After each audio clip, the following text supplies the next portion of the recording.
Good afternoon and good evening, everybody. Welcome to the North Sales Flying Scott Racing Rule webinar. Brian Hayes here, along with Zeke Horowitz. I think Zeke, you're online. Yes, sir. How you doing, Brian? I'm doing okay. Trying to stay warm here, Zeke. You know, every time we open the door, more snow blows in. So, but anyway, appreciate it. Maybe we just pop to the next slide, Laura. We got Laura, who's our webinar expert in the background, kind of directing and producing our show here for us for this evening. But again, just to reintroduce, Zeke Horowitz doesn't really need an introduction. Zeke's a three-time North American champ in the Scott class, four-time midwinter champ, all sailing with his dad. And myself, I've been sailing Scots since the 90s and with a whole bunch of different folks. And so I just want to welcome everybody. And what we will do is talk a little bit about what we're going to be doing in the webinar. But first thing we want to do, Zeke, is maybe talk to folks about the importance of joining the class. So maybe you want to weigh in on that a little bit? Well, yeah, it's always a great time to join the class, but here for sure at the beginning of the year, and in a year where there may or may not be as much sailing going on as we've been accustomed to lately, it's just important to remember to join into the class and be a part of everything that they support. Absolutely. So, and I did my due diligence today, and I joined and got my family membership in, and just today. So I started thinking about sailing in the Scott and brushing the snow off the cover today. So anyway, my membership's in, and hopefully everybody who's listening in can take a few minutes over the next couple of days and make sure you join the class.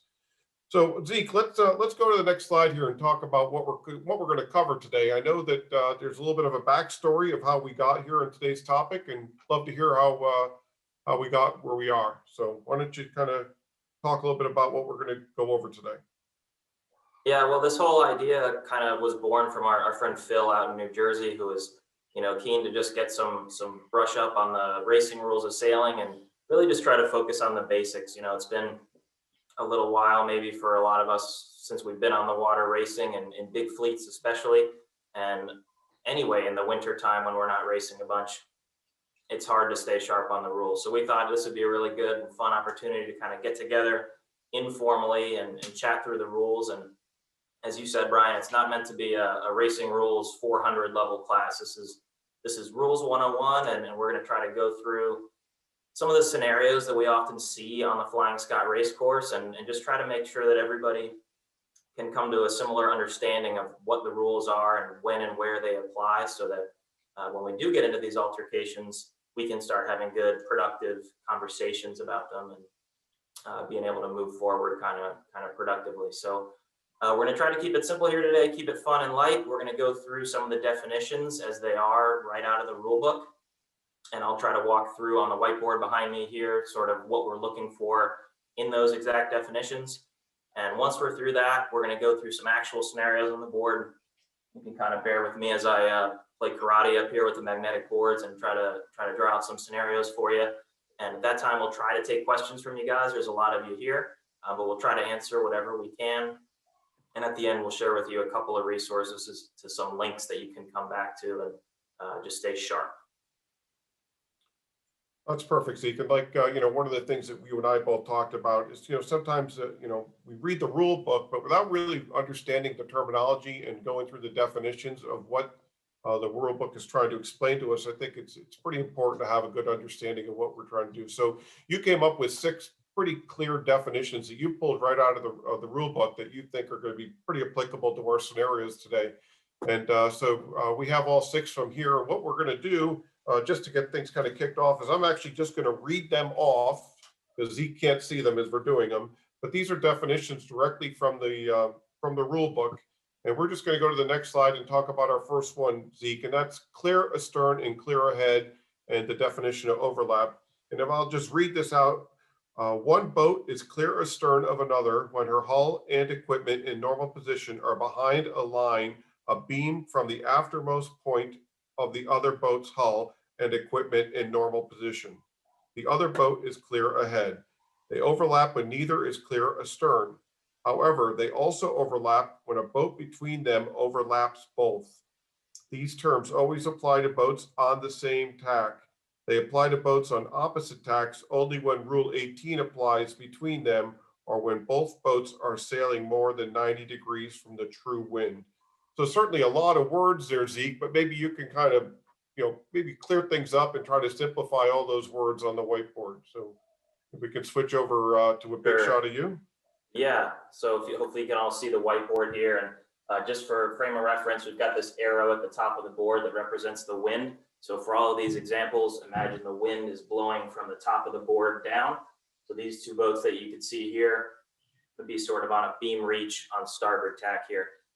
So just to go over what this, that is a pretty wordy rule. The main thing to keep in mind with this definition, is the boats are only overlapped when, if there's a line drawn across the beam from the transom, make that a little thicker for you, the boat is overlapped. So right now you would say that one boat is clear ahead. This red boat here is considered clear ahead. The blue boat is clear astern until such time as they have crossed that line coming abeam of their transom. As soon as that line is crossed that extends past their transom, the two boats are now considered overlapped. So can be hard to judge, hard to tell, but that's the important thing to keep in mind, whether they're over here or all the way up here, that the boats are only overlapped when they're across that line from the transom. That's important to know, right? Not only, the absolute definition of when the boats are overlapped and when they're not, because that's going to come into play a little bit later with your scenarios and right-of-way rules and burden boats. So let's go to the next definition real quick. And it's keep clear, and very simple. A boat keeps clear of a right-of-way boat. A, if the right-of-way boat can sail her course with no need to take avoiding action, and B, when the boats are overlapped, if the right-of-way boat can also change course in both directions without immediately making contact. So Zeke, maybe you can kind of give a little bit of a demonstration on the board about what obligations are for keeping clear. Sure, thanks. So the reason I wanted to go over this definition, I think it's fairly clear to most of us what it means to be keeping clear in terms of not crashing into one another. If we're not crashing, we're keeping clear. But the second part of this definition is what I wanted to focus on, which is that you can be not keeping clear of a boat even when you're not touching them, because it includes the ability for the right-of-way boat or a leeward boat to be able to turn their boat in either direction and sail in either direction without causing contact immediately. So imagine if you were in a pre-start scenario, two boats luffing next to each other, you might say that this blue boat here is keeping clear right now because they're not touching red, when in fact they're not keeping clear. They could be breaking a rule right now, not keeping clear, because if red turns, they're going to turn up, their stern will come out, and they'll make contact with blue. So the idea there is that it's possible to be not keeping clear of somebody even if you're not currently touching them. And we'll see more of that during some of your starting scenarios, I think, Zeke. And that's a good point too, is people, making sure that they have an understanding of, when you think you might be in the right and you haven't really given people enough room or area to keep clear. So we'll talk a little bit more about that. Next one, I don't want to say it's a simple one, but again, the definition of leeward and windward. And that's a boat's leeward side is a side that is, or when she is head to wind, was away from the wind. However, when sailing by the lee or directly downwind, her leeward side is the side on which their mainsail lies. The other side is her windward side. When two boats on the same tack overlap, the one on the leeward side of the other is the leeward boat. The other is the windward boat. So Zeke, we talked a little bit about this kind of leading up to this. Let's kind of show a demonstration about what that really means in real time or real life. Sure. Am I on the spotlight here, Laura? There we go. Thanks. So yeah, I think you're right, Brian. This is a pretty straightforward one. Most of us are probably familiar with windward and leeward. The wind's coming from the top of the board. The one further downwind is leeward. The one closer to the wind is windward. The only place this can be a little confusing is if you're dead downwind, as the rule or the definition previously mentions, the side the wind is coming from over the boat, but when you're dead downwind, it's coming from behind. And even more confusing if you're sailing down by the lee, trying to get into a leeward mark, and now it gets really confusing, where now the wind is coming over this side of the boat, which you could argue would make it the windward side of the boat. but is defined as the leeward side of the boat because that's the side that the mainsail is on. So when in doubt, the leeward side of your boat is the side that your boom is on.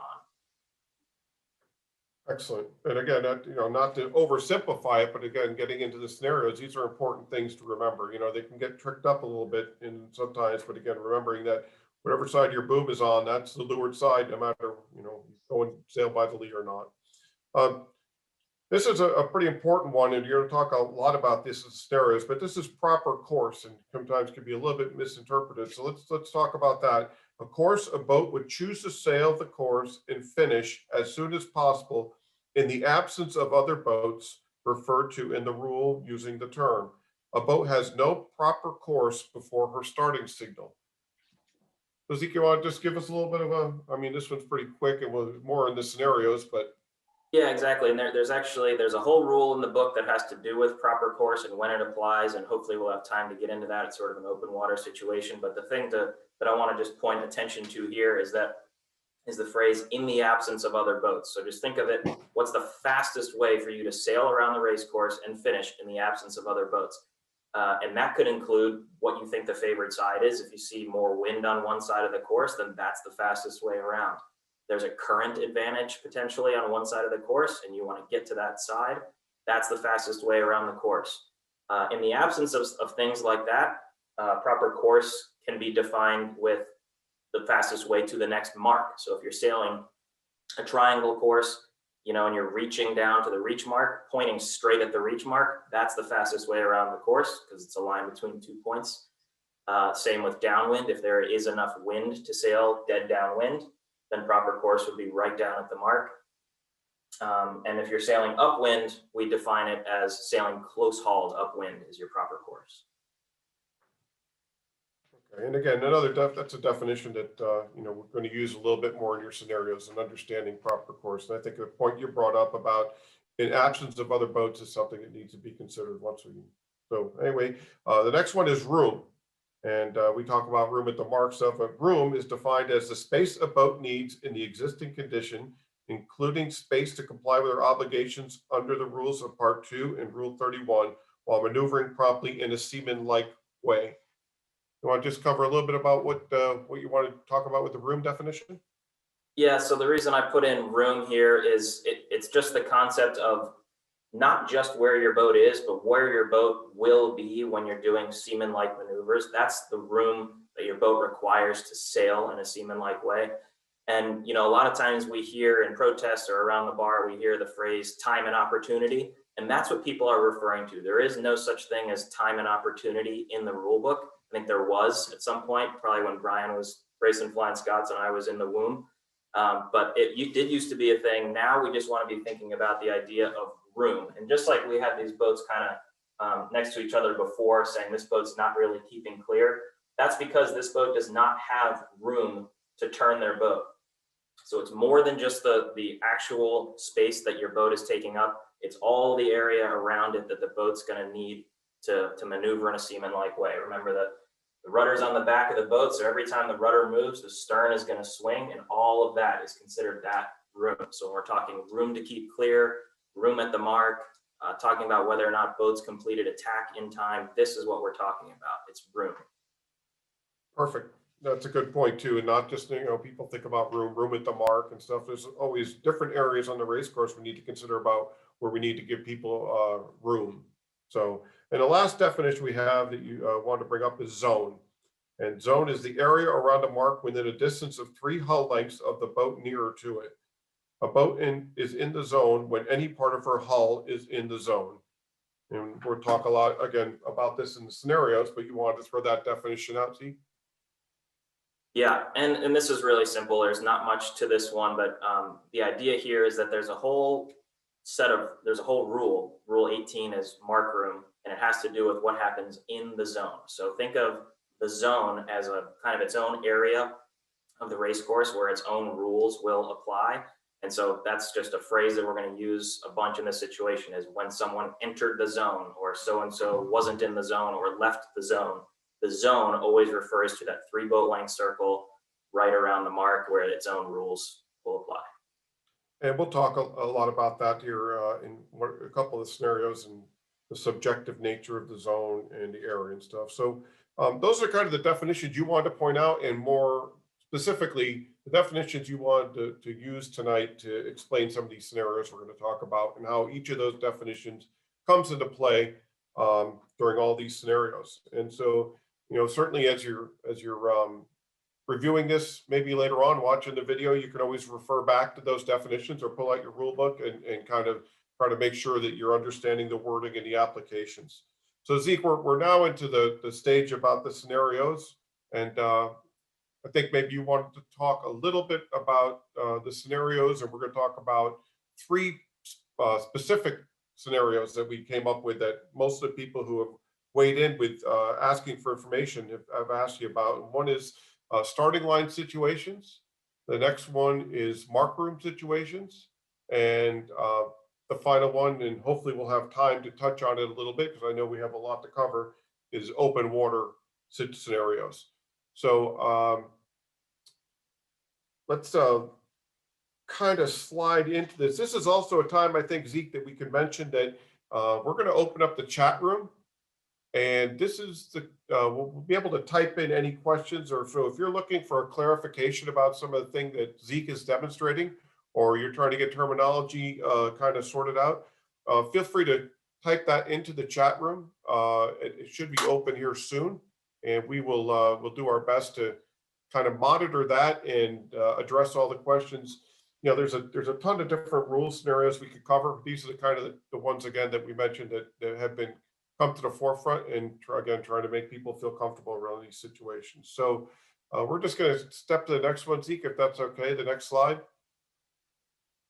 And we're going to talk about starting line situations. Zeke's going to do some demonstrations, and the bullet points we have here, Zeke, and I don't know if you have them in front of you, is we're going to talk about windward, leeward, and keeping clear. Rule 16, changing course. Rule 17, which talks about overlaps before and after shooting the pin. Barging, quote unquote, sounds like Jeopardy. And then Rule 13, which is tacking. So if you're ready, Zeke, we're going to kind of slide this whole presentation over to you and kind of go into each of those bullet points. All right. Well, thanks. Yeah. So I just wanted to go through all those definitions. Those definitions again were straight out of the rule book, typed right from the rule book, and it's just important. I like to kind of come back to that and try to simplify things, and so we'll try to come back to some of those definitions as we go through this. But I think the starting line can be an intimidating place to be, where not necessarily everybody's on the same page rules wise, and we just wanted to kind of go through some of the situations that we often find ourselves in, and try to clear up kind of the basics of the rules. And, keep in mind that the rules are the rules, and hopefully we'll all understand them correctly, but agreeing on what actually happened is a whole different story. So we just are trying to all get to the point where we can kind of agree what the rules were, how they applied, and then argue over whether or not it actually happened or not. So starting here with these starting line scenarios, the first one I wanted to go through is just a very simple Rule 11. It's windward, leeward. We went through the definitions there with windward and leeward. A leeward boat has right of way over a windward boat. And you're often overlaps in pre-start scenarios. So just right off the bat, really basically, this is the windward boat or the weather boat. This is the leeward boat. This would also be, in this case, the give way boat, while this is the right of way boat, since they're to leeward. So the simplest way to think about this rule is that no matter what, this red boat, the windward boat, must keep clear of the leeward boat. And like we said before, keeping clear is not when you're already this close. From the time they're overlapped, this whole time they're overlapped, red has to keep clear of blue. So in a starting line scenario, we oftentimes see maybe a boat that's early on the starting line and they're kind of on this sort of reachy angle, trying not to go over the line too early. If there's a leeward boat there that you're overlapped with, you have to keep clear of them, even if it means you're pushed over the line early. That's a tactical strategy that the leeward boat may be using here to try to push you over the line. So you have to be aware of them. You have to have eyes looking to leeward here. And when they're this far away, you have to begin keeping clear of them. You can't wait for them to get this close and then try to head up when it's already too late. So that's really important to be aware early and often of where the leeward boats are. Your boom does count. You can't have your boom hanging out and it rubbing up against the shrouds of a boat to leeward of you. Your boom counts as part of your boat. So you have to keep clear no matter what.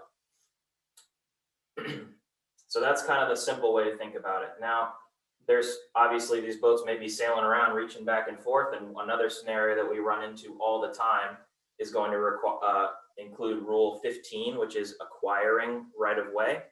So again, in this scenario here, these boats are not overlapped, right? If we take the line across the transom of red, the boats are not overlapped. So we would go back and say that a boat that's clear ahead has rights over a boat that is clear astern. So at this moment in time, red is the right-of-way boat, blue is the give-way boat, but blue is going to sail down and they want to try to take the hold to leeward of red on the starting line. And as they sail up from behind them and cross that line, becoming overlapped, now they're considered acquiring the right of way. They go from being a give-way boat clear astern to a right of way boat to leeward. Now they're a leeward boat as soon as they cross that line, so they're right of way, and red has to begin keeping clear. But what Rule 15 says is that from the time that blue acquires right of way, they have to initially give red room. So going back to the definition of room to keep clear. From the moment that they acquire the right of way, red has to have room to keep clear.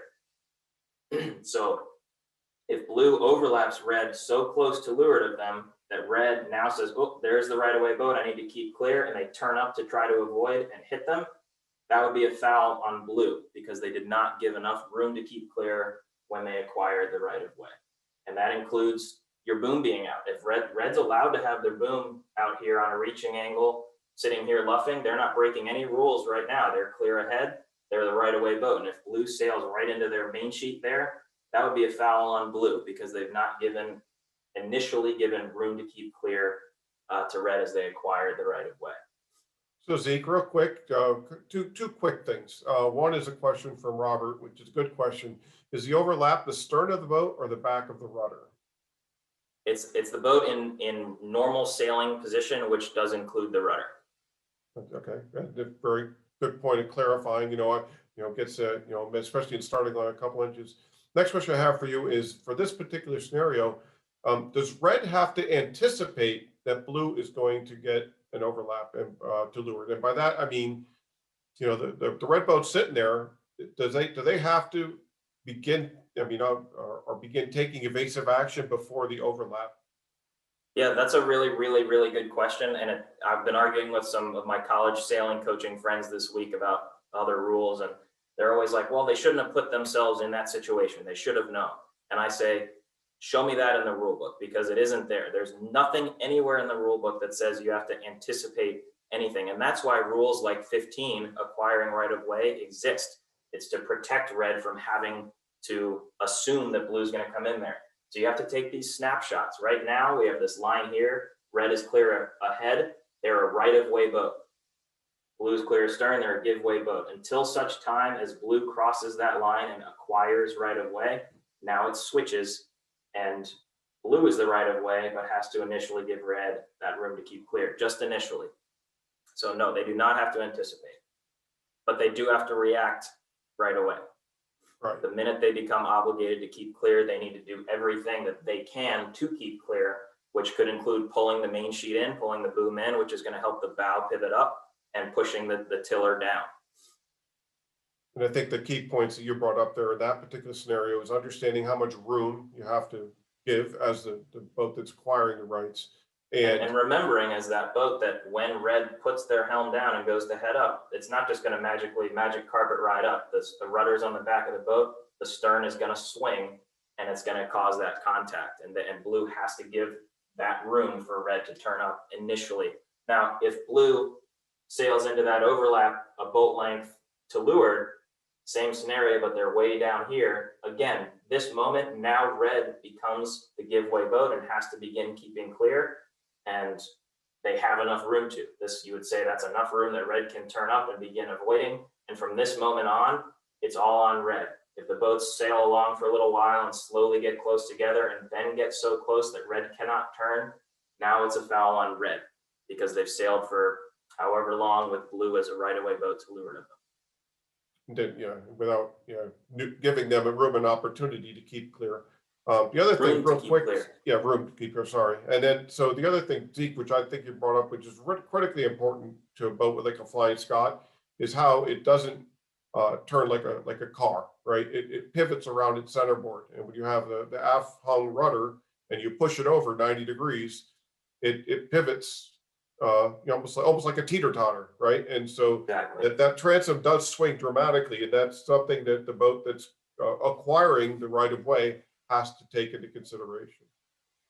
Yeah, no doubt. So let's move on just to keep things moving a little bit. Our next starting line scenario has to do with boats on opposite tacks. Lots of times we see boats, especially in big fleets, they're reaching around in the pre-start, some on port and some on starboard.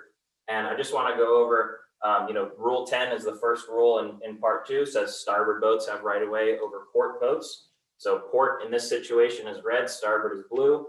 Port has to keep clear of starboard. The scenario I want to go over is something you may have heard as hunting, which is one of these phrases that we throw around all the time and kind of generally understand what it means. Hunting is not in the rule book anywhere. It's not a real rule. It's just something we use to describe this scenario. And that is that basically, if they're going straight at each other and red says, oh, I'm a giveaway boat, I need to avoid, and they head down to avoid blue, and blue follows them down and keeps pointing at them. And as they get closer, red heads up and to try to avoid, and blue heads up at them again. So this is what people kind of talk about as hunting and say, oh, hunting is illegal, you can't hunt me. And that's not true. The rule that's in play here is Rule 16, which is changing course. And what that does is it puts a restriction on how much and when a right-of-way boat can change course. Again, it comes back to room to keep clear. And the essence of the rule is that for every course change that the right-of-way boat that blue makes here, anytime that they're not just sailing straight, anytime they're altering a little bit, each alteration must come with an opportunity for red to keep clear. So when they're this far away and they're sailing towards each other and red bears away to avoid and blue follows them down, that's fine because red has room to keep clear. Red now heads up, blue heads up, that's fine. Red has room to keep clear. And as it keeps going and going, eventually it gets to a point where if they're here and blue now heads up, red doesn't have room to keep clear anymore. That alteration by blue was too late, and they would have broken 16. But keep in mind, the burden is on red. They're a keep clear boat, a giveaway boat, so they have to keep continuing to alter. Even if they get this close and blue alters, red has to shut the tiller down and continue to try to keep clear. It's always on red to try to keep clear, but blue is only allowed to alter such that red has room to keep clear with every alteration. So hunting from far away, totally fine within the rules, but when you get to a certain point and red goes to avoid, blue can no longer just turn down and hit them. They have to have room to keep clear from every single alteration that blue makes. That's a good point. So the red boat always has to be on their toes, right? When you're on port tack, everywhere on the race course, you're almost always, making sure you're keeping clear and making sure you're not getting into a situation where you're going to have contact with another boat. But when they get into that dance, and we've all kind of been on the starting line, at some point the obligation switches to the other boat, that the red boat's doing everything they can to keep clear, and the blue boat keeps charging at them. Then they're going to be the one at fault, basically. That's right. So the next one to go through is another phrase that's often thrown around that's not in the book, and that's this idea of barging. So probably, I wish I could do like a show of hands of who's been accused of barging or who's yelled at somebody about barging. Another phrase that is nowhere to be found in the rule book. It's not a real thing, but we all agree with kind of what it is that it's describing. And that is kind of the concept of a boat trying to take mark room at the committee boat end of the starting line. So we'll often see kind of pile-ups of boats, trying to make it into the starting line as the gun is going down. And all of these boats want to get in there, but they're all windward boats, and they're not allowed to bear down on leeward boats. The leeward boat here, the red one, would have the right of way. And if this was a mark, they would be able to hail for mark room and get room to go beneath the committee boat. But the very beginning of section C in the rules, which deals with mark room, says that it does not apply at starting marks. And that's where this phrase barging comes from. So essentially, we'll just take it down to 2 boats. I'll draw a ley line. The idea of a ley line in here. That's the starboard ley line to lay the committee boat there. A weather boat, as they're approaching the line to start, is not entitled to go between this boat, the red boat, and the committee boat. So as they're coming in here, as they approach and approach and approach, red does not have to give blue room to go in there. Blue would have to tack and go away. So that's the idea of barging.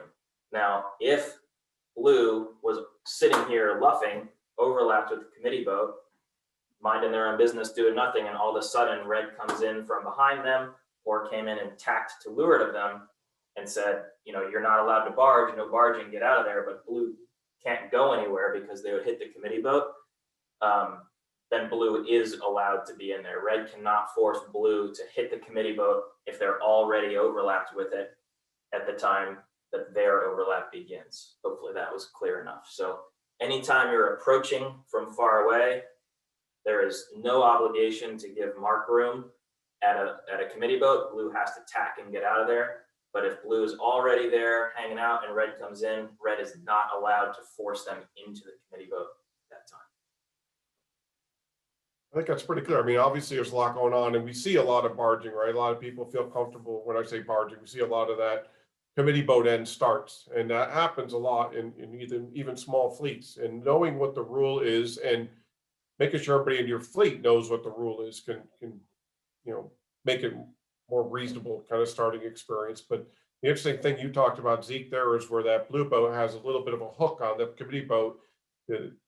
Once they have that hook, that leeward boat, even though they're a leeward boat, they can't force that boat to hit the committee boat, right? So that's an important part of the rule. Steve, do you want to talk a little bit about establishing the overlap in that scenario, or? Well, we can talk about if there aren't any questions on the barging. I do want to talk about establishing overlaps from clear astern. Should we move on to that, Brian, or were there further barging questions? So real quick, there is one question at our club. It's from Doug French. Sometimes use the start line from the end of a dock, which is actually a very also a frostbitey kind of thing, instead of from a committee boat surrounded by water. In this case, does Rule 18 apply? The boat's approaching the line to start. Okay, so the beginning of that section C where I described it saying it does not apply, mark room does not apply at starting marks that are surrounded by navigable water is how that's written. So if that dock is not considered navigable water, they can't avoid it to that side of it, then they would be entitled under an obstruction to have room to not be forced into it. Kind of creates a potentially interesting scenario then with a bunch of boats overlap there at a dock. Yeah, I would think that if the dock was, if this starting line represents the dock and you've been sailing overlapped with it for the whole time, then they would have to give you room to continue away from it. But if you were approaching the dock at an angle like this, and there was navigable water for you to tack and circle back around and come in behind them, then I think you would have to do that. But yes, there's a key point in there about navigable water, which changes, what's called continuing obstructions. Okay, quick question here, a little bit on topic, but off topic, but where on the committee boat does the line begin? And that's usually defined in the SIs. Insofar as for that particular committee boat, but it theoretically could be anywhere on that committee boat, right? So in this scenario, you want to kind of. Yeah, it's usually there's typically an orange flag on the committee boat that would represent the starting line, but it also this rule that we're talking about applies to the committee boat. It's anchor lines. Oftentimes the committee boats will put a keep away buoy that'll dangle behind it, and all of that counts. For these intents and purposes here of not barging in on any of that. Right. And so I think any part of the starting line that you're not allowed to touch. Right. You can't touch it, but insofar as where the actual starting line is typically on a orange flag. And I've seen them at the bow of those boats, right? You got a 38-foot, power boat, and the starting flag is at the front. So you still have to navigate around the rest of the starting line or the starting area because it's all, you can't touch it. So A couple of other quick ones, and maybe it's not necessarily quick, but Zeke, this is one you and I talked about the other night. And does anything change about the barging scenario after the gun goes off? And I think we talked a little bit about that insofar as how overlaps are established. And do you want to kind of Yeah. talk about that a little bit? Yeah, so let's go into that. That I'm was, just gonna that was erase. from Phil Berger, and Phil's kind of the one who kind of got us going on this. So Well, we'll talk a little Well, bit hopefully I'll about answer your question, Phil. If not, keep us. that. But I'll kind of start it by talking about Rule 17, which is proper course. And an important part of proper course is that there is no proper course before a boat's starting signal. So until the gun goes off, there is no proper course. Once the gun goes off, now all of a sudden there is a proper course. We'll go into a little more on 17 at the end of this. But basically what 17 says is that if a leeward boat establishes an overlap from clear astern, so they were clear astern, now they've sailed over that line and they've become overlapped to leeward, they now have rights as a leeward boat, but 17 restricts them to not sail above their proper course. So the minute that they overlap from astern, they can no longer head up above their proper course. As we just said before the start, there is no proper course. So red here is entitled to luff blue all the way up to head to wind as a normal leeward boat would. And they can sit like this until the start goes off. Up until 3, 2, 1, go, there is no proper course restriction on red. The minute the gun goes off, now Rule 17 says that because way back here, they establish their overlap from clear astern, as soon as the gun goes off, they must come down to their proper course. They're no longer allowed to be sailing above their proper course. And as we mentioned before, when you're sailing upwind, proper course is defined as close hauled upwind. So red must come down and sail their close hauled course so long as they remain overlapped, which is something that I think happens all the time, and we just forget about it because we kind of assume that, the race starts at the gun and there's a boat to leeward of me, while leeward boats have luffing rights.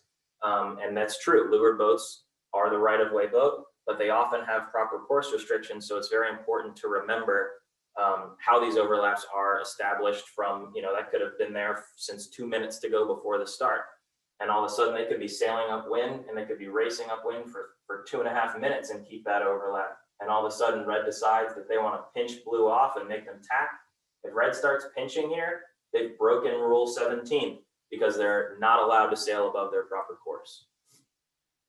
And that can apply in this barging situation, certainly, because if this is not a Rule 17 overlap, let's say red comes in and tacks to leeward of blue, they are entitled to luff blue before the start and prevent them from barging.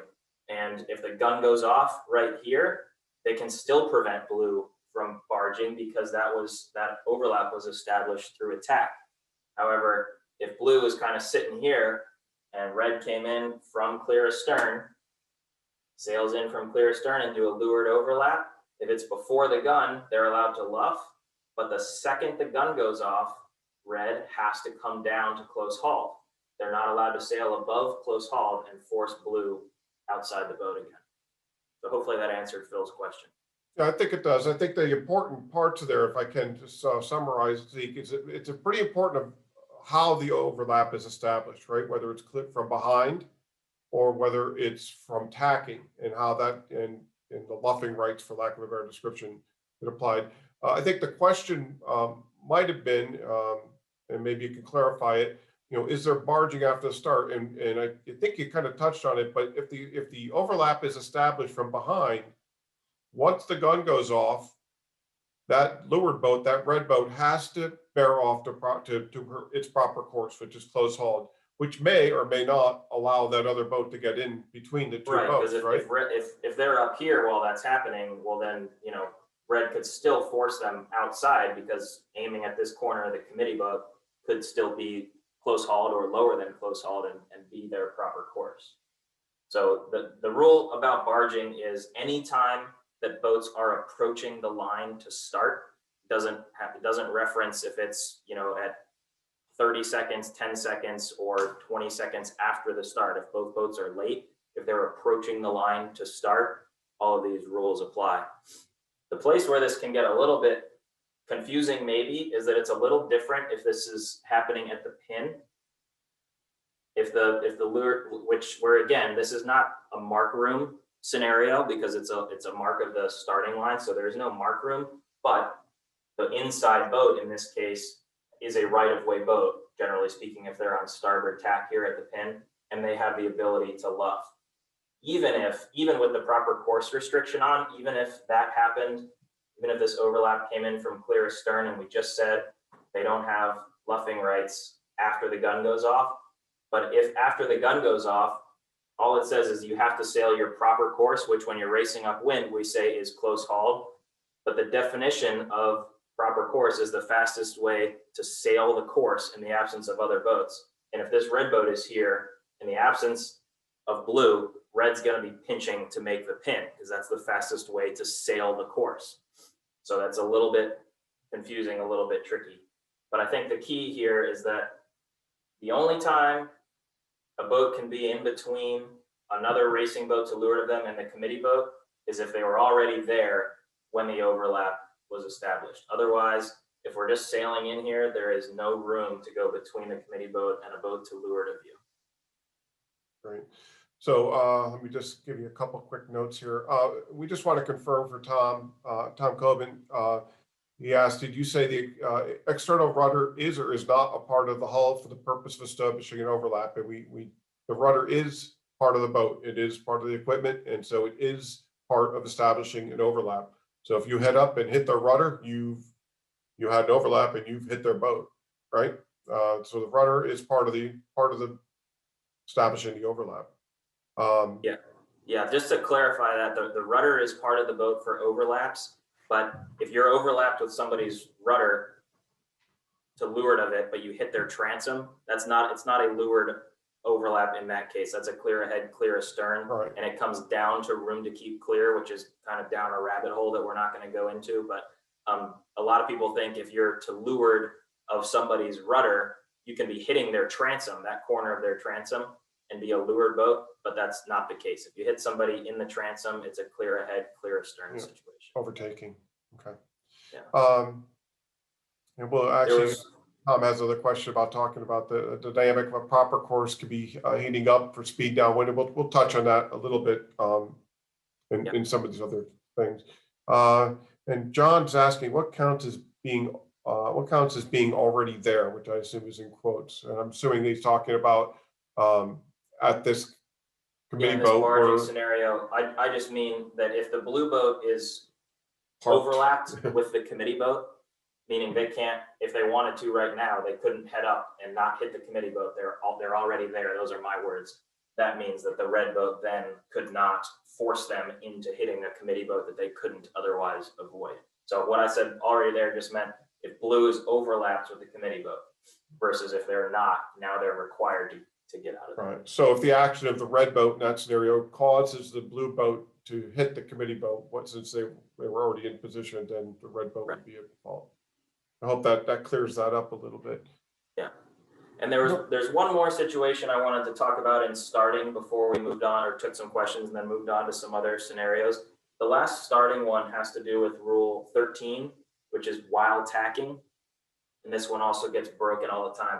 And what Rule 13 says basically is that if a boat is sailing along and they're going to go do a tack or maybe not, if they head up and cross head to wind, so again, the wind's coming straight from the top of the board, so they're going along and they cross head to wind, they are now subject to Rule 13, which is while tacking, and they are a giveaway boat to any boat on starboard, any boat on port, anything windward, leeward. This is just a giveaway boat, unless there's another boat also tacking, which we're not going to get into. And they are now a giveaway boat until such time as they have come down to close hauled on either tack. They could go back on the port like we had them before and get back to close hauled. And now all of a sudden, again, they're a port boat. They could be windward or leeward, or they could continue going into a tack, come down to close hauled on starboard, at which point they're back to being a starboard boat, a windward, leeward, whatever, but 13 turns off. So rule 13 is on from the point at which a boat crosses head to wind to such time as they're back to close haul on either tack. And where this comes into play, we see all the time, is a boat kind of sitting on the starting line, luffing their sails, defending their hole on the starting line with 30 seconds to go. And here comes the port tack boat who wants to steal their hole. And we all like to be tucked up underneath boats to windward of us on the starting line. That's the best place tactically to be. So blue comes in, they want to tack to leeward of red, and they come right underneath them, and they park it right here, and they luff head to wind, and they luff head to wind, and they close this gap and close this gap and keep working their way up to the starting line. And red now has to start heading up to avoid them. And then here comes the gun, and blue bears away and sails away and leaves red in the dust. And blue's broken rule 13 here because they came in on port, went into attack, and they cross head to wind. So as soon as they're cross head to wind, they're subject to rule 13. And if red has to head up and avoid them before blue makes it all the way down to close haul, then blue's broken that rule. And we see that happen all the time because these boats that think they've now become leeward boats want to park it and get right up next to this boat to windward and creep forward on them with the momentum from their tack. But it's totally illegal if it forces the red boat here to avoid them before they've reached close haul on starboard again.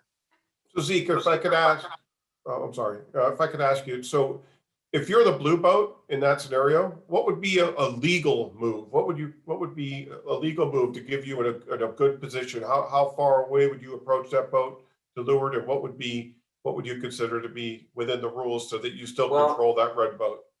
Yeah, within the rules, you would probably have to do the tack a little lower in the box, a little bit deeper down here in the box, so that you could complete the tack all the way to complete it and carry enough momentum to now start pinching back up again. So the only way to do it legally is as you're approaching them, you go and you go past head to wind, you complete the tack by coming down to close haul on starboard, and then you can start luffing again, which of course is going to leave a bit of a bigger hole. And so, your skills will come into play with trying to figure out the right place and the right time to land this tack so you can complete it and now start luffing up again and try to close that gap. I think the two things to think about there, Zeke, too, is that the fact if you're the blue boat, you're coming and that red boat is stopped on the line holding their spot. The blue boat has speed. So the fact that they can complete their tack and still carry momentum and then, like you said, head up and close that gap back up to the windward boat, you have to factor in the fact that you do have momentum and speed and boat control, right? Once the boat stops, no matter which way you turn the rudder, it's hard to have the boat move. So I think that's one thing insofar as offensively you can use when tacking underneath somebody without doing, like you said, breaking rule 13 there. Right. Now, a lot of times the red boat will see blue coming and they'll try to defend. The tactical thing is to defend by aiming down at blue and trying to make some speed to go towards blue. The same rules apply. Blue will still come up here and tack, and they'll start yelling, leeward boat, red has to head up. And again, that's not true until blue makes it all the way down to close haul. So regardless of what red's doing, blue has to go past head to wind and reach close haul before they have luffing rights and can force red up.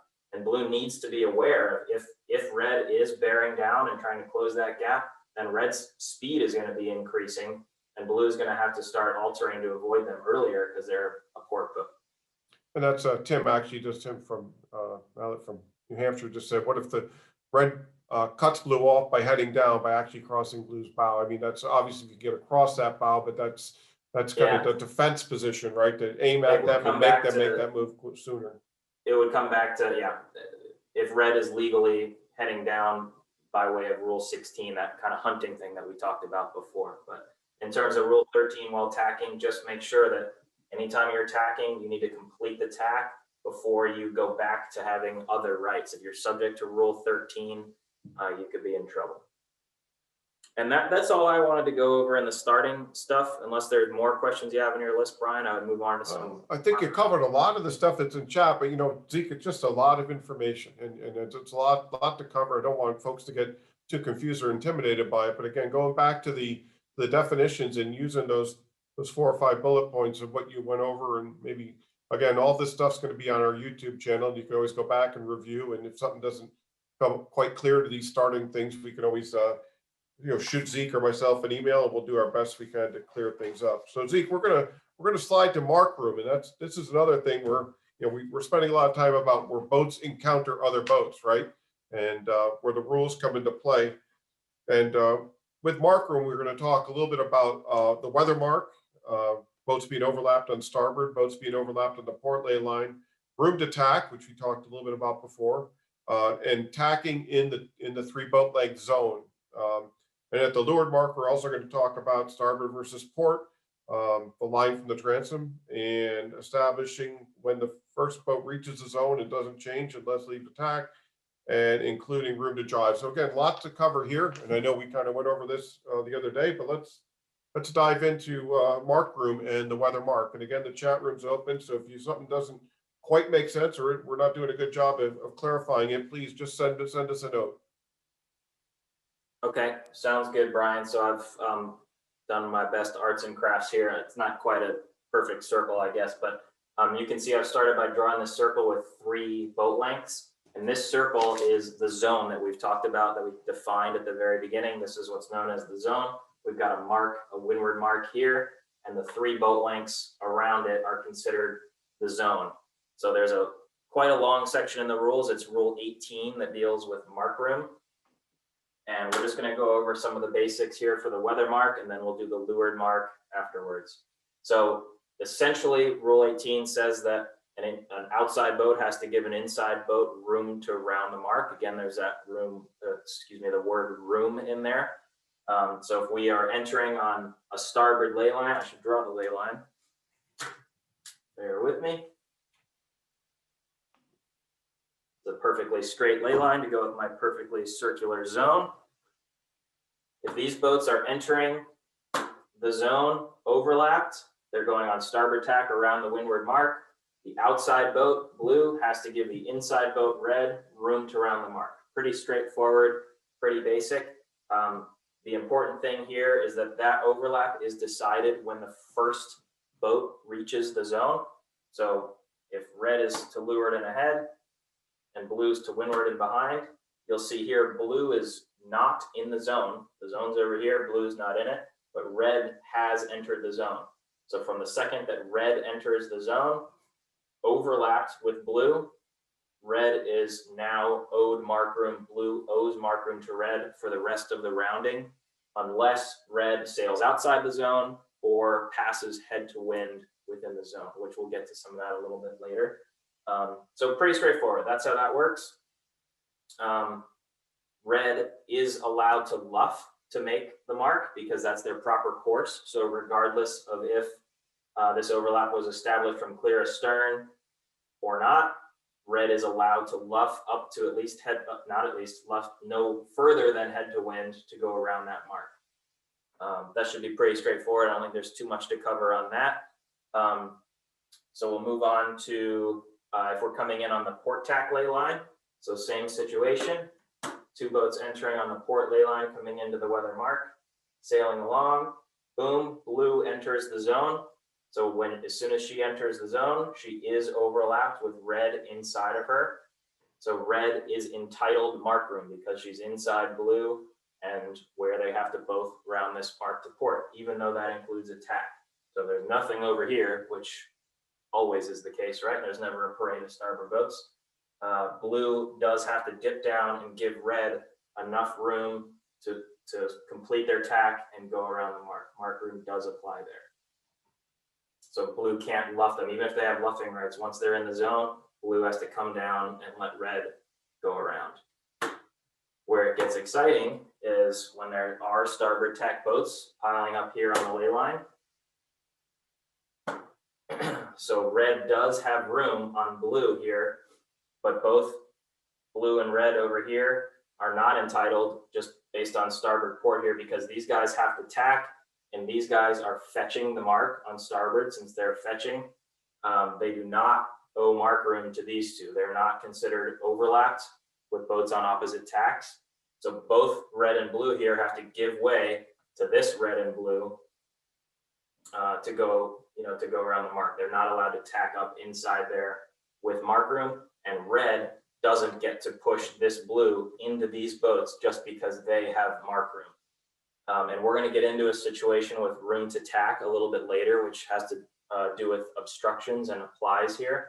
But if red is hollering, you have to give me room, you have to give me room, this blue can respond and say, I need room to tack because there are starboard boats coming that are obstructions.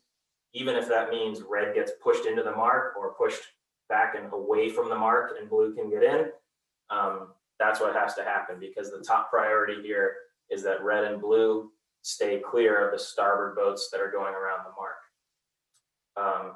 If they're, excuse me, if they're overlapped here and this blue decides that they need to duck to go behind the train of starboard boats, they need to give red also room to duck and go astern, which we'll get into that in some open water as well. But that's how that is going to apply here at the weather mark. Okay, Zeke, real quick question. If you could just go back to the starboard ley line.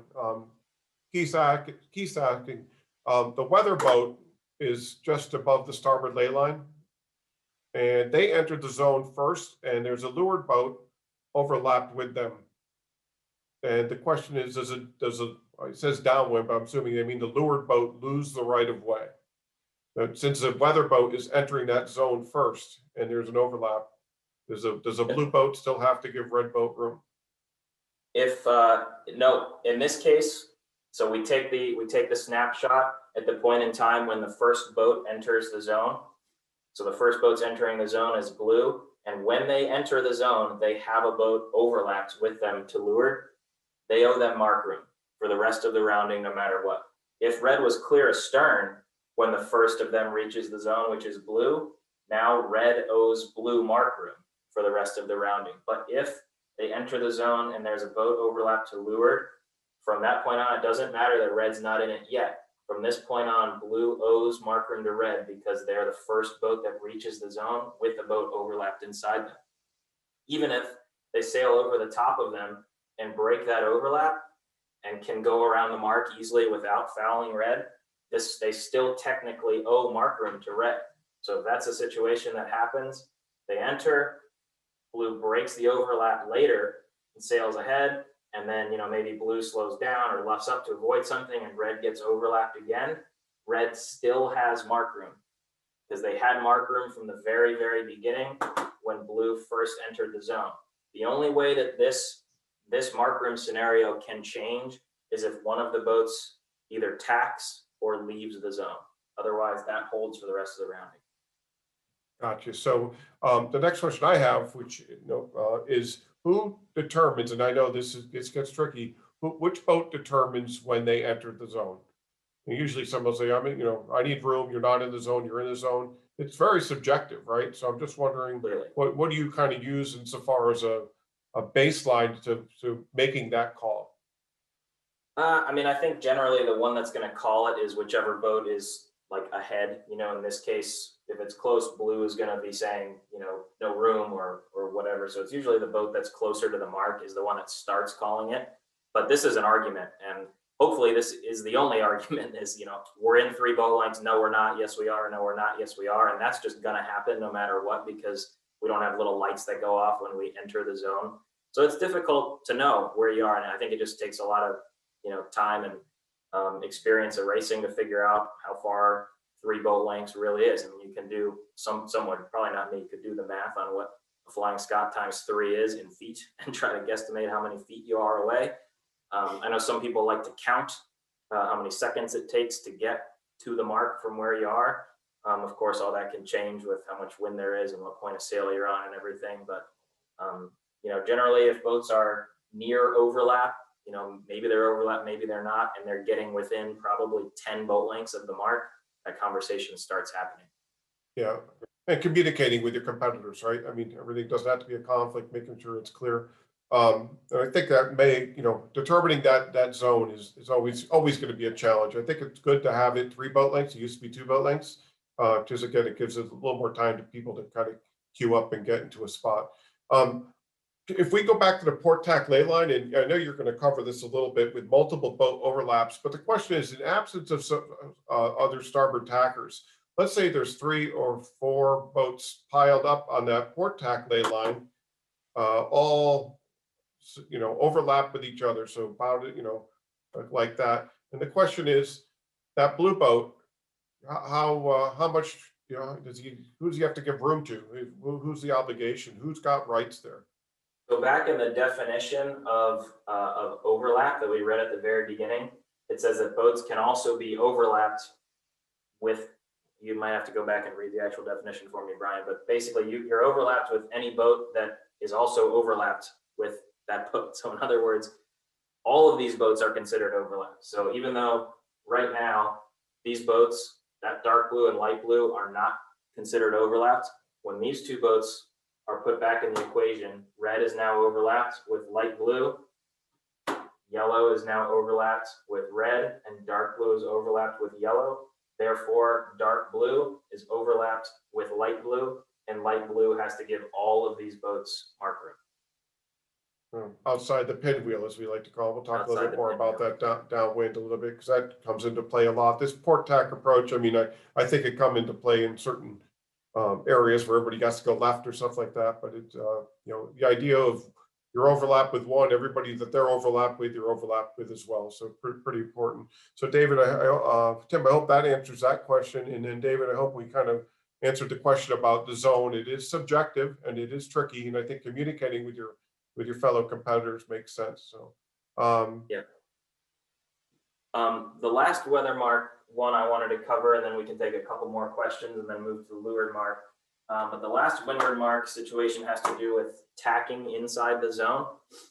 And so in that situation, anytime that a boat passes head to wind within the zone, this part of Rule 18 starts to apply. And it basically says that you're allowed to tack within the zone. You definitely are. And you're entitled to mark room on outside boats, so long as you don't force them to go above close hauled. And if one of these boats is able to sneak into leeward of you after you've tacked in the zone, you then have to give them mark room. So you're allowed to tack within the zone, 100%, it's legal, and you can even be entitled to mark room as long as nobody has to go above close hauled to avoid you, and that you give room to anybody who later on becomes overlapped to leeward of you. All right, so you tack in front of somebody that's entering, they're not in the zone yet. You come in on port and throw in your tack. That's all well and good. But if you slow down so much that they overlap you to leeward, they are entitled to mark room, even though they've entered after you. And they can head up to avoid you. You can make them avoid you because you do have rights as a clear ahead boat. You just can't make them go above close haul. So if this boat was, overstood and reaching in and had to head up to avoid you, but only head up to close haul, you're fine. That's legal. It's the second they go above close haul to avoid you that you've broken the rule. So again, super subjective here. Blue here is always going to say, I went above close haul. Look, my jib left, I'm above close haul, and I've got witnesses and all of that. And very difficult to win that protest. If you're the boat that tacked inside the zone, it's very risky to do, but you do have rights still after you make that maneuver, as long as you abide by those 2 stipulations. So let's talk about that scenario a little bit, Zeke. Is that the port tacker is coming in, crossing the starboard tacker, could cross him in the absence of the mark if it was just in the middle of the beat. But if tacking there creates a situation where he could follow, what's the play there? What do you? Yeah, a lot of times this happens when there's a whole line of boats and you see, a little gap that you might be able to get through, and you're thinking, man, there's no way that I'm gonna be able to land a tack in there successfully because I'm gonna lose so much speed when I tack. But boy, I can probably just shoot the gap and continue out here and let these boats go around and then tack here outside of blue. And that's a really smart move and smart way to get through there, especially because that's exactly what blue wants you to do. Blue doesn't want you to tack in their face and cause this whole thing. They will very happily, especially if they're overstood, they'll take a little duck on you, probably say protest and get you out of there and tack, but it's going to be a less dramatic scenario. Right. So tacking in that 3 boat length zone is always a sketchy proposition, but understanding what you can do. You can cross if you can cross them. You can duck, obviously. And if they are reaching down at the mark and there's room to tack in there without making go above close hauled, all three of those are legal within the rules and your options coming in from the port tack lay line. So that's exactly right. Should we move on to the leeward mark, or were there more questions, Brian? yeah, so bear with me 1 second. Let me just go through the chat real quick. So this is an interesting one, and maybe more in depth, and we probably spend more time in this. But so we had 4 port tackers stacked up on that port tack lay line, Zeke, earlier, and there was the question is there's room for the 2 boats inside to tack in front of the starboard tacker, and the others have to duck. Does the outside boat have to allow them room to? So I guess the question is there's four stacked up, all overlapped, coming into the weather mark, all kind of beating or close to beating or whatever. And the first, maybe yellow and blue can make it, but red can't. What's the obligation? Does red have to force the other ones to duck, or what happens there? We're going to go over this again, hopefully when we get to open water, as it pertains to passing an obstruction, because in this case, this blue boat on starboard counts as an obstruction. Again, in the absence of this boat, mark room needs to be given to yellow and light blue here. But as soon as this boat gets in here, they need to avoid this boat. And because red, in this case, yes, they have to give mark room to these 2 boats, but they are still a right-of-way boat because they're to leeward. So leewardmost boat here has right-of-way on yellow and on light blue. Even though they have to give them room, they're still considered a right-of-way boat. And the rules for obstructions dictate that it's a right-of-way boat's choice on which side they want to pass an obstruction on. So no, they don't have to duck down and give room to all of these boats if red can tack and make it. If red can call for room to tack inside here and safely make it, and these guys have to get stuck outside, then that's how that goes. Now, if red says, I can't make it, I'm not going to be able to call room to tack there, and I need to duck this blue boat. As soon as they make that decision to duck behind the blue boat, now they owe inside room at an obstruction to both blue and yellow, and he does have to go wide enough so that blue and yellow can get in there and then safely tack. Gotcha. So if red decides they want to tack, yellow and blue are in trouble. If red decides to duck, then they have to give room to blue and yellow to also duck. And we'll get into that a little bit more. Yeah, I mean, obviously, it's a thought to touch on. We're already into an hour here, and I know you want to get through a few more things. And certainly, if there's, again, a reminder to everybody, if there's certain scenarios that you want clarified, and we're not touching on, or we're not striking the chord with you, reach out to us over the next few days. Watch us again on our YouTube channel, and then we will, spend some time, one-on-one with anybody who's got some direct questions about it. We want to make sure, again, that everybody's kind of safe and sound with understanding it. But again, going back to that, Zeke, I think the big thing is when you're going in, especially on port, your 3 options, right? Ducking boats, tacking inside if you're plenty clear enough to do it, and then if it's a little sketchy, you can always just cross people if you're inside the zone and go right by them and tack further away from the mark. Excuse me. So let's talk a little bit about downwind and leeward mark, specifically mark room at the leeward mark. And I know you're getting your circles ready. So again, one of the things we're going to talk a little bit about, starboard versus port, which is interesting, going to leeward mark, line from the transom, or your overlap, and multiple boat overlaps, which we kind of went into the weather marks. We'll just touch on that leeward mark. Yeah, I think luckily we've gone over a lot of this, so we should be able to get through the leeward mark scenarios here pretty quick. But just to clarify some things we were talking about before, the mark room rule 18, turns on when the first boat enters the zone. So again, in this case, if blue is overlapped here with yellow, at the time the first of them reaches the zone, that's yellow. From this point on, yellow owes mark room to blue. Sorry, we're assuming this is a port rounding. We're going to go around this way. So from this point on, blue is entitled mark room. Even if yellow later breaks the overlap and the boats come back together or not, yellow owes overlap because they were owes room because they were overlapped when the first of them reached the zone. Remember, this comes into play a little more here, is that line off the transom, and the angle at which you're entering the zone has everything to do with it, because we can have boat way up here. We're going to put this line off the transom of yellow here. Because of the angle that yellow is entering the zone, so they've just crossed over, their bow is now in the zone.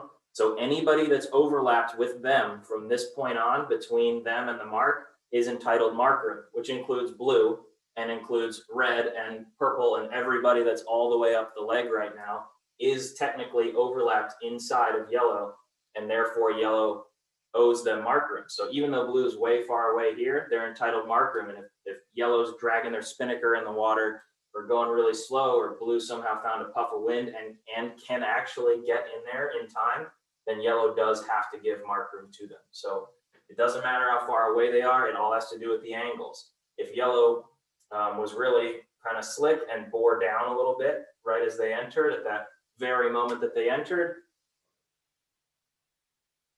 now that's a squiggly line. Now blue is astern. They're not overlapped with yellow when yellow's entering the zone. Therefore, they're not entitled to mark room. And they could then head right back up once they're already in the zone and round the mark. So Zeke, there's a real lot quick, of scenarios there that can get tricky, but yeah, it's just interesting. I see this a lot with people. They like the blue boat in your initial scenario where you have that thing drawn out. The blue boat obviously is overlapped, but a lot of people's thoughts are, they can't get to me, so they're not overlapped, right? Or they can't hit me, so they're not overlapped. And contact doesn't necessitate overlap, right? And so, like, I've been in this situation where you're going into the mark, and who do we have to give room to? And often the time the response is everybody, right? Everybody on the race course at that point, you almost have to give room to. Whether they can get there and get room is a different question, right? But again, understanding the fact that when you enter the zone, that line from your transom, anybody between that and the mark, you owe room to, and whether they can get there or not, it doesn't really. That's the important part of it. yeah, exactly, and it's right. Whether they can get there is that's tactically how it works out, but it's not relevant to the rule. It's whether or not you owe them room, and you owe it for the rest of the time you're in the zone, unless you tack or leave the zone. And just again to clarify, these overlaps do go across multiple boats. So blues overlap there, even though they're really far away. And this one's in here, and this one's in here.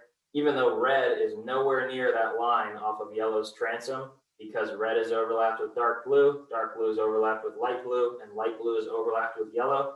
Yellow owes room to all three boats. Those overlaps go, the transitive property applies here. So I just wanted to clarify that. I also wanted to clarify starboard port inside the zone. And in this case, lots of times at these bigger regattas, we do gate roundings, where we may actually be rounding this leeward mark to starboard, in which case we can have boats on starboard coming in and boats on port coming in.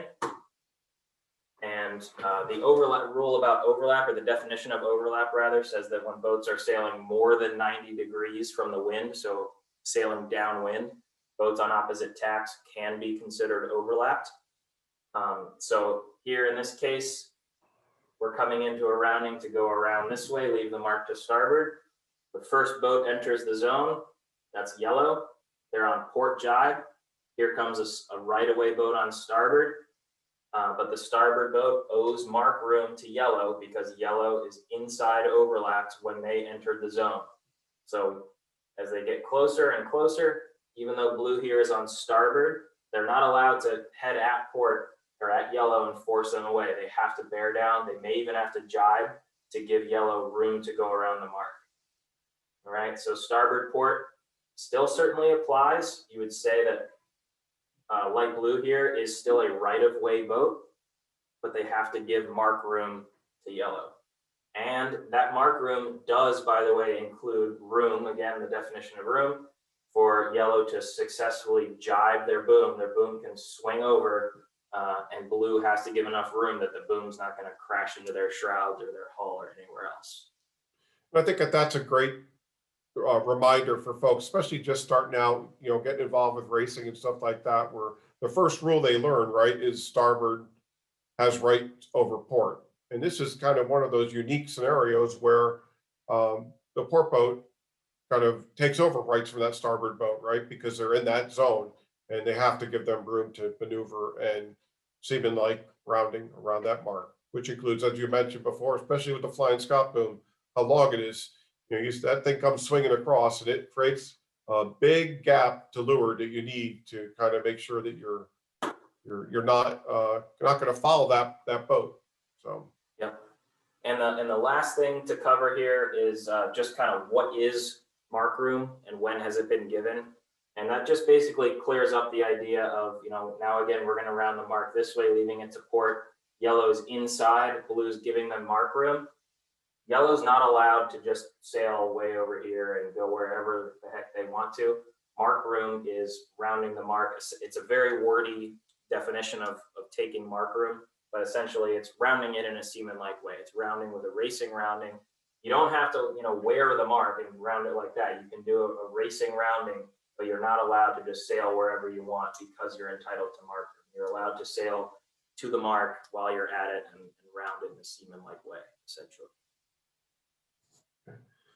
So Zeke, a quick question we have from Robert Vogel down in Jersey. Do save mark room rules apply at a downwind finish at the marks? So you're finishing downwind. Okay. Yes, So they do. again, Yeah. once you get into that zone, all those rules come into play. So they're marks of the course. end, exactly. Each end of the finish line is a mark of the course, and each one of those ends has its own zone around it.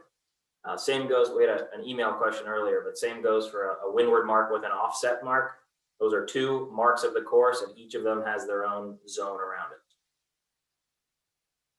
Okay, and so that covers a lot of the questions. I'm just taking a quick look at my notes here on multiple boat overlaps, and we kind of covered a lot of that leeward mark and weather mark rounding stuff. So anybody, if I have any questions real quick, now's a quick time. Bear with 1 second here. Let me read this one. Okay. Actually, a good one real quick, Zeke. I know we're getting a little long on time. We want to cover one more thing, but John asked, can you also cover rules for a boat having rounded the mark, but is still leaving the zone when other boats are entering the zone? So a boat rounds, the weather mark and or let's talk about the leeward mark since we're down there and starting to go on the wind, and they're now leaving the zone, so to speak. Yeah, well, I think the most simple way to think about this, and I went into a rabbit hole on a crazy situation involving a boat tacking here earlier today, but I think the most simple way to think about it is that mark room has been given, therefore 18 turns off once the boats have passed the mark. So if these boats are rounding the mark and outside yellow owes room to blue, and they go around the mark and yellow has given mark room, and now both boats are past the mark, racing upwind, no longer rounding the mark, 18 turns off. Even though we're still in this zone, there's no more mark room because the proper course is now to race upwind to the next mark, and we're no longer rounding the mark. You would say that mark room has been given. So Zeke, real quick, and maybe I'm missing the point here, but let's say the black boat is a starboard boat coming downwind to round the mark here at this point. So leave the blue and the yellow there. Oh. And then let's bring the black boat into play. And now they're heading down and they've entered the zone. What are the obligations of either the black boat or the blue boat? Can the blue boat tack there? Does it become windward, leeward ports? Yeah. So right. So right now, certainly there's no mark room involved in this scenario between any of these boats. There's just the back to the basic rules of starboard port, windward, leeward. So if they continued on a course, like this, I don't think they would, but in this case, this is a starboard boat. And these are port boats. If light blue decides to tack right here onto starboard, and they can safely complete that tack without breaking rule 13, then now they are a leeward boat and this is a windward boat, and the windward boat must keep clear. So it has nothing to do with mark room rules. It just goes back to windward and leeward and the other part 2 rules. Okay, well, hopefully that answers that question from John. Real quick, just follow through. So, and Andrea's asking, and I think that maybe we just need to clarify this a little bit. So downwind, a port finisher within 3 boat lengths doesn't have to give way to a starboard boat. And I think at that, I think we want to talk a little bit about where they're finishing, whether it's on the what boat is entitled to room at that finishing mark, right? Whether it's the committee boat end or the pin end. Maybe you could just really well, we could say, let's say that here's the committee boat. It's a tiny little committee boat, and we're doing a downwind finish coming from up here and finishing between the committee boat and the pin here. If there's a boat on port, and this is still the 3 boat length zone for this finish pin. There's a boat on port sailing downwind. Yeah. I'm going to ask Laura to switch over to big screen for you so you can. There we go. And there's a boat on starboard. So right now yellow is in the zone and they're overlapped inside of blue. Even though they're on port, they're entitled room to finish. So as the boats get closer and closer and closer, yes, blue would have to bear away here and give yellow room to finish there cleanly. They're not allowed to force them to jive and go outside the pin. And the reason yellow can only take as much room as is needed to finish. Yellow doesn't get to say, I have room, I can sail you over to this side of the zone. They just have to be able to sneak right in and finish without hitting it. Right. And the reason that wouldn't come into play on the committee boat side, obviously, is because the boats that are coming in that need room on the committee boat side would be on starboard, and the other boat would be on port. So the port boat not only is obligated by port starboard, but also obligated to give room within the zone. Right. Agree with that? So hopefully that answers that question, Andrea. Okay.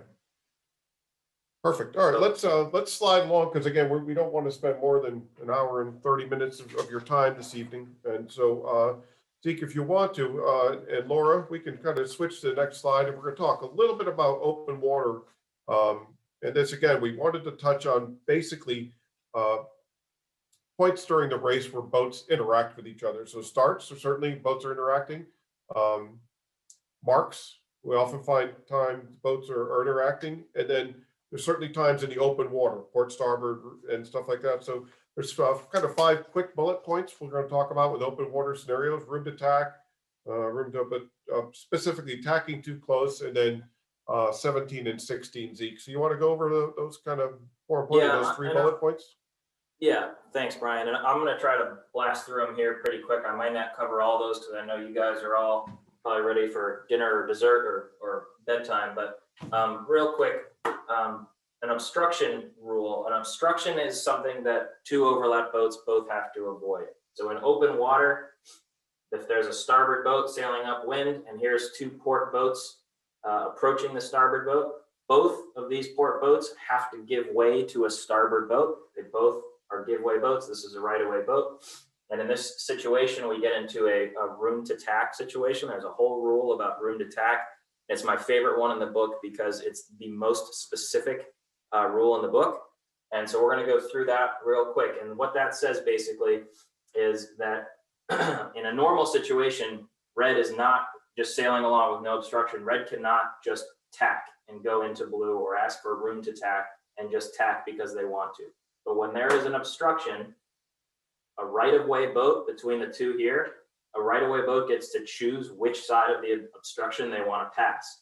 And if red, because they're right-of-way boat, they're to leeward of blue, decides I want to pass the obstruction to the left, now they're entitled to ask for room to tack.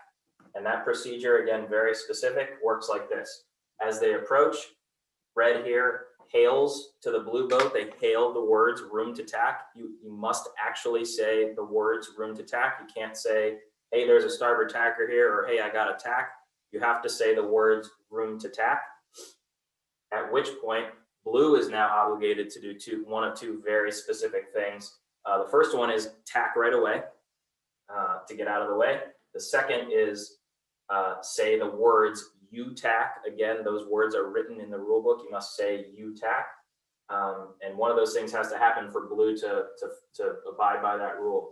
So red calls room to tack, blue says you tack, and red goes into the tack. and blue also now has to tack to keep clear, and both boats tack to avoid the starboard boat.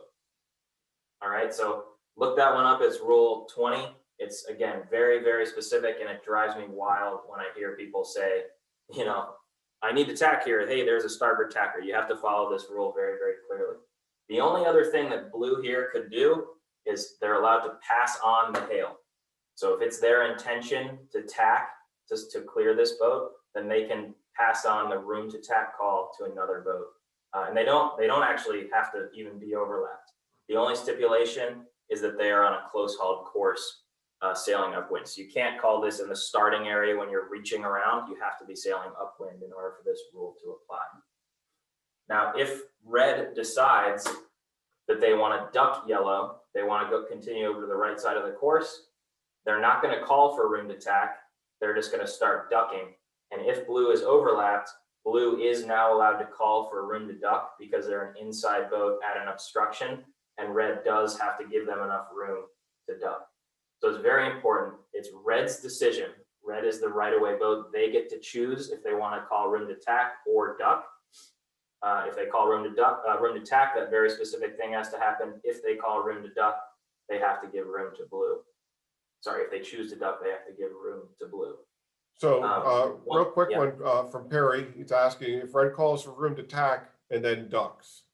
And so they call for room to tack.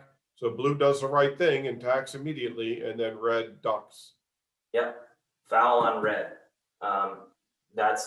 Thanks for bringing that up, because that's the next part of that rule is that after blue does their job and either says you tack or tacks, red is required by the rule to tack, even if yellow tacks. Doesn't matter. Once rule 20 is turned on by blue, was it blue? No, red calling for room to tack, the second that red says the words room to tack, all of that stuff has to happen. And if it doesn't, blue can protest red. Blue could also protest red for an improper hail. You know, if yellow was here and they were clearly going to cross them and red just blurts out room to tack, blue has to say you tack or tack right away and then say protest. But it's a very specific rule. It has to go that way. Right. So Ken Gordy brings up a good point. He basically says blue does not have to tack, but does have to keep clear of red. And so that is the second part of that, right? Is that, you know, blue's two options are tacking right away or responding you tack. And when blue says you tack, automatically his obligation is to keep clear. That's right. Yep. So if blue decides they're not going to tack right away, they're going to respond with the words you tack, it doesn't mean they have to tack right away. Blue could continue as long as they keep clear. It's a good point. So if blue is, you know, maybe up here and red calls room to tack, blue could say you tack and red could tack and safely make it across their transom when blue crosses. Blue has not broken any rules here, and red might have broken a rule, but it probably wouldn't go through. I think that's the other thing too. Red might think that they won't clear them and stuff, but that's the other thing too. And Ken brings up a good point. Once you respond, you tack as that blue boat, it's your obligation to keep clear. It becomes your responsibility to keep clear. The more likely scenario looks like this, where red probably calls for room to tack, blue says you tack, red tacks, and blue ducks. And that's totally fine and totally legal by blue. So good point, Ken. Thanks for bringing that up and giving the options that people have in that scenario. But Zeke, again, your point of making sure you follow the rules with what the hails are, room to tack and you tack, or either tacking or you tack are the only things that can happen within the rules to keep it legit. So. Yeah. Unless there was another question on that, I would just. Just bear with me 1 second. Let me just read. Sorry. A water break. Andrew's saying, isn't it always almost always in blue's interest to say you tack? Yes, that's certainly my rule of thumb. If somebody hails room to tack at me, just respond and say you tack, and now your options are open. If you hesitate for 2 seconds and not done anything, you don't tack right away or say you tack, you're breaking a rule. Even if you keep sailing for a bit and then tack and keep clear, you've broken the rule by not tacking immediately or saying the words "you tack" immediately. So always say "you tack." Yes. Gotcha. Okay, so Zeke, there was a couple other things you wanted to talk about, maybe a little bit, just real quick. Tacking too close. Do you want to try to touch base on that? 'Cause that's one people have a little bit of difficulty understanding, and just brush on that real quick. Yeah, I'll buzz through tacking too close really quick. Yeah, it's one we hear all the time out on the race course.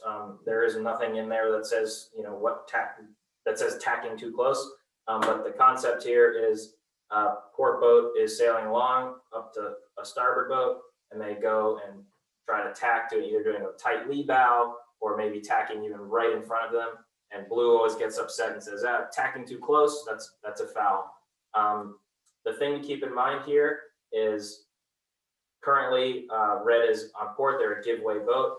They go up and pass head to wind, they're still a giveaway boat. The minute they reach close haul on starboard, now they're a right of way boat because they're clear ahead here, or if they've landed a lee bow, they're to leeward. So it's the second that red reaches close haul on starboard, now blue becomes a giveaway boat. And the question is, can they avoid from there? The answer is usually yes. Red's probably going to be slow here, but that doesn't give blue the right to crash into their transom and hail tacking too close. If red has come down to close haul before blue has to avoid, then red is clean.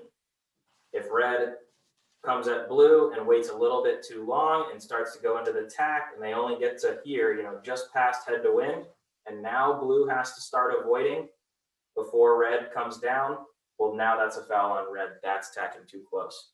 So the important things to keep in mind are that, there's nothing that says that red has to tack and be fast. They can tack and be anchored.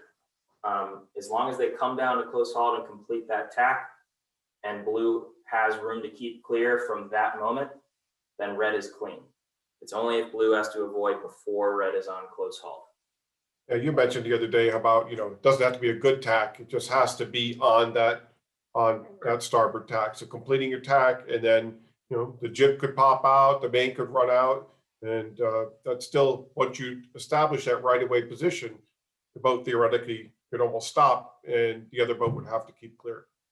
Some of these are split second things. I think that, tacking too close is a little bit misunderstood sometimes. Some people do it and don't think they do it and stuff. And that's one thing that you and I talked about earlier, is going out maybe with a buddy beforehand and practicing and practicing tacking. How close could I get to you in 6 knots of breeze and safely complete my tack without, you fear of hitting you. And the more you kind of do that, I know in college sailing that they kind of do that all the time, right? It is because the maneuvering and stuff. So let me just see if there's any. Good. Oh. Go ahead, Zeke. No, I was just gonna. I think the last open water thing I want to talk about, and then we can just take questions or kind of end this. But the last one is just getting back to Rule 17, which is the proper course restriction rule that we talked about in the pre-start. And again, what that has to do with is, if you're saying, we're just going to use downwind as a good example here. We're sailing downwind. See that line? Sorry. And right now, there's 2 boats. One is clear ahead. Red is clear ahead here because blue is behind that line from the transom. Blue is clear astern. If blue is carrying a little bit more speed and all of a sudden breaks that plane of the transom there and becomes overlapped to leeward, now they are a right-of-way boat because they've become a leeward boat, and red is giveaway boat because they're a windward boat here, sailing downwind on starboard. And therefore, red has to keep clear of blue. However, because this overlap was established from clear astern, Rule 17 turns on, which is the proper course restriction rule. And what that says is that if this is the way the overlap is established, this boat, the leeward boat, may not sail above her proper course. So to clear up any confusion, the rule has 0 mention whatsoever of the weather boat's proper course.